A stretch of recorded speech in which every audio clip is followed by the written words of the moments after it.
Medina में समंदरी तूफान के पेश नज़र इंतजामिया की जानिब से साहली इलाकों से मकीनों और माहीगीरों को रिलीफ कैंपों में मुंतकिल कर दिया गया है। मजीद सूरत हाल जानते हैं रिलीफ कैंप में मौजूद नॉन न्यूज़ के नुमाइंदे आगा बदरजई। जी आगा बदरजई, बताइएगा वहाँ इस वक्त क्या सूरत हाल है, इंतजामात कैसे आए?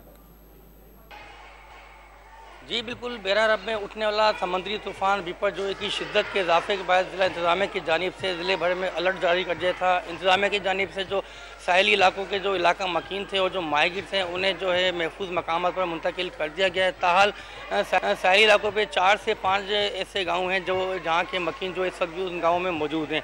इंतज़ामिया की जानिब से उन्हें भी महफूज मकामात पर मुंतकिल किया जा रहा है। मैं इस वक्त मौजूद हूँ रिलीफ कैंप में, जहाँ 0 पॉइंट के गाँव के 4 से 5 हज़ार अफराद इस कैंप में मौजूद हैं। जब मेरी यहाँ के मुतासिरीन से बात हुई तो उनका यही कहना था कि इंतज़ामिया की जानिब से हमें खाना तो दिया जा रहा है, लेकिन हमें इसके अलावा काफ़ी ऐसी सहूलियात हैं जो हमें नहीं दी गई, जिसकी बायस हमें परेशानी का सामना है। इंतज़ामिया की जानिब से मुख्तलिफ इदारों के जो मुलाजमिन थे उनकी छुट्टियाँ भी मनसूख करके उन्हें ड्यूटी पर तैनात किया गया है और ज़िले भर के जो अस्पताल थे उनमें भी एमरजेंसी नाफिज की गई है। अगर बात की जाए मौसम की तो मौसम जो है इंतहाई खुशगवार है और कल से जो तेज़ चलने वाली हवाओं का जो सिलसिला ताहाल इस वक्त भी वो जारी है। जी बहुत शुक्रिया दरजई, अपडेट कर रहे थे।